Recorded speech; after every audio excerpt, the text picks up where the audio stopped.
Bonjour à tous. Dans cette vidéo, on va voir la stratégie diagnostique devant une diarrhée chronique.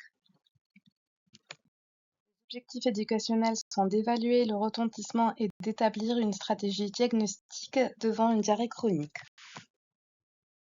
Alors, tout d'abord, il faut savoir que devant toute diarrhée chronique, il faut savoir évaluer le retentissement de la diarrhée.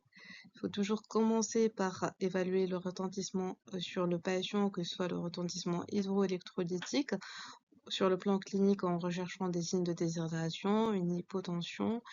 Sur le plan biologique, des troubles hydroélectrolytiques, on va demander donc une fonction rénale avec un dosage de la créatinémie, l'urée, un ionogramme sanguin à la recherche d'une hypocalémie et d'un autre côté et faire une évaluation nutritionnelle.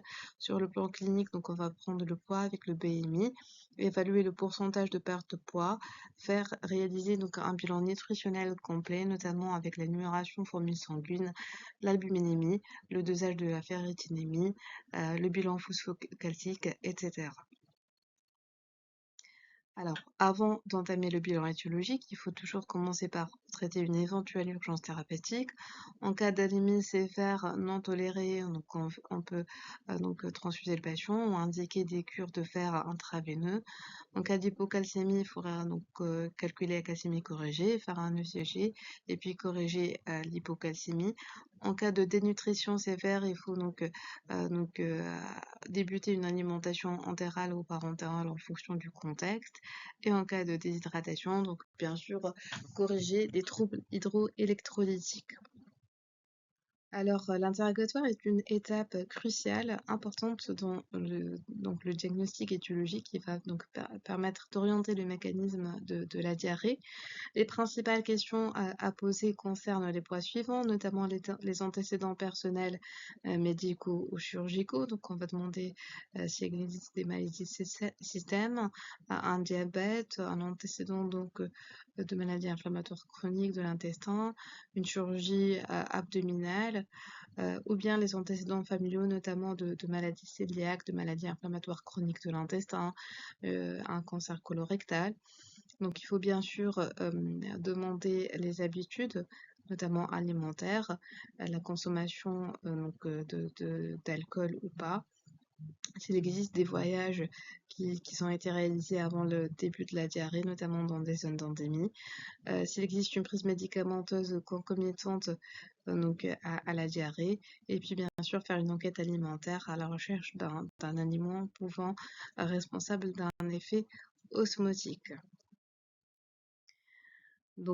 Par rapport à la diarrhée, on va bien sûr préciser l'ancienneté de la diarrhée, le mode d'apparition brutal ou progressif, l'horaire des émissions diurnes ou nocturnes, matinales, postprandiales, l'aspect des selles, est-ce qu'il existe d'aliments non digérés, un aspect graisseux, présence de glaire, de sang ou de pus, le caractère impérieux ou pas, est-ce que c'est associé à des flash syndromes, est-ce qu'il existe une amélioration sous ralentisseur du transit ou bien sous l'effet du jeûne? Alors, l'interrogatoire va permettre donc de préciser les caractéristiques de la diarrhée par l'aspect des selles et peut nous orienter vers le mécanisme de la diarrhée chronique. Donc, on peut avoir une diarrhée qui est volumineuse, boueuse, graisseuse, et là, ça va orienter plus vers un syndrome de malabsorption. On peut avoir une diarrhée qui est aqueuse, hydroélectrolytique, et là, on va plus penser à une diarrhée osmotique ou sécrétoire sans lésions macroscopiques. On peut avoir une diarrhée hémorragique ou dysentérique, là, c'est plus une colite. Ou on peut avoir une présence d'aliments non digérés avec une diarrhée qui est postprandiale, et là, ça évoque plus une diarrhée motrice. Sur le plan clinique, donc bien sûr, il faudra rechercher un syndrome carentiel clinique qui va orienter vers un syndrome de malabsorption, l'hypotension orthostatique, une masse abdominale, des adénopathies périphériques, des lésions extra-digestives, notamment cutanées ou articulaires. Et bien sûr, il ne faut pas oublier l'examen proctologique à la recherche de lésions anopérinéales qui peuvent orienter vers une maladie inflammatoire chronique de l'intestin ou un processus au toucher. Étape importante, il faut bien sûr chercher les signes d'alarme, notamment donc une altération de l'état général, un maigrissement, un saignement, une anémie, une modification récente de la symptomatologie, ou bien l'âge supérieur à 50 ans. Et là, il faut impérativement réaliser une endoscopie afin d'éliminer un cancer colorectal. Au terme de notre interrogatoire et examen clinique, on va de façon schématique opposer deux types de diarrhée, donc les diarrhées hydroélectrolytiques sans syndrome de malabsorption et les diarrhées chroniques avec syndrome de malabsorption. Pour la diarrhée hydroélectrolytique, on distingue la diarrhée motrice, la diarrhée sécrétoire, la diarrhée osmotique et la diarrhée volumogénique, qui seront donc abordées dans les différentes capsules que vous avez. Et par opposition, donc, on distingue aussi les diarrhées chroniques avec syndrome de malabsorption. Et donc, la stratégie d'exploration est décidée de façon individuelle en fonction de l'orientation apportée par l'interrogatoire, l'examen clinique et l'examen biologique de première intention. On peut néanmoins identifier quelques situations qui sont fréquentes. Une diarrhée ancienne, modérée, qui est d'allure motrice chez un adulte jeune qui présente pas de signes d'alarme, pas d'anomalie sur le plan clinique ou biologique, et qui répond bien au traitement symptomatique sans changement des symptômes, c'est plus en faveur d'une cause fonctionnelle, notamment le syndrome de l'intestin irritable. Par contre, une diarrhée qui apparaît à un âge tardif doit éliminer en premier lieu un cancer colique par une coloscopie. Et un autre tableau clinique, c'est une diarrhée qui apparaît de façon soudaine chez une femme de la cinquantaine dans un contexte auto-immun ou de prise médicamenteuse.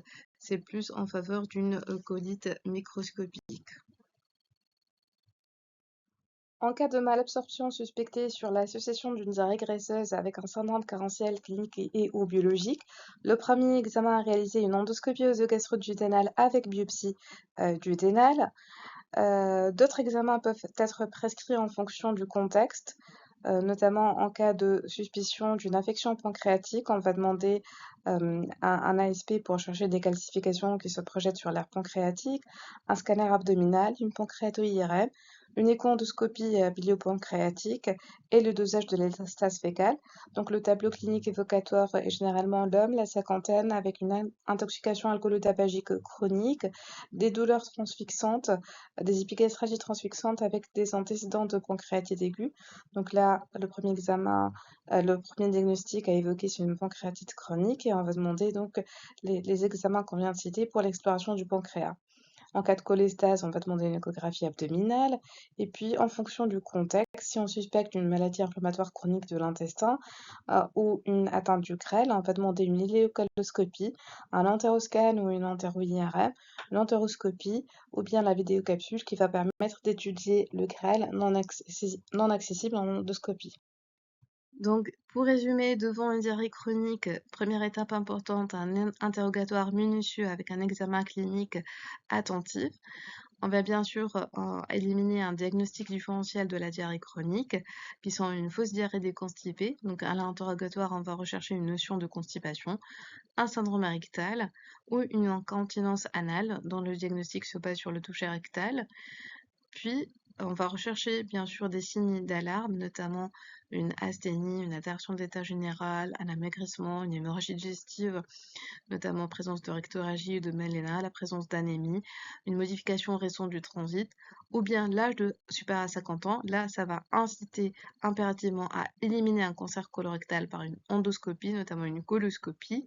Par la suite, si on a une orientation diagnostique basée sur notre interrogatoire et l'examen clinique, là, et le terrain, donc là, on va prescrire les examens complémentaires adéquats en fonction de notre orientation diagnostique.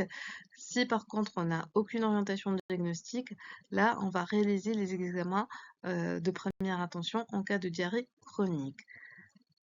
En l'absence d'orientation diagnostique, les examens de première attention à demander sont une endoscopie digestive basse et haute, un bilan inflammatoire avec une NFS-CRP, un bilan nutritionnel complet, une évaluation du retentissement par une fonction rénale et un ionogramme sanguin, une sérologie VIH en cas de présence de facteurs de risque, une sérologie de la maladie cœliaque, un examen parasitodécèle et en cas de contexte d'immunodépression, des coprocultures.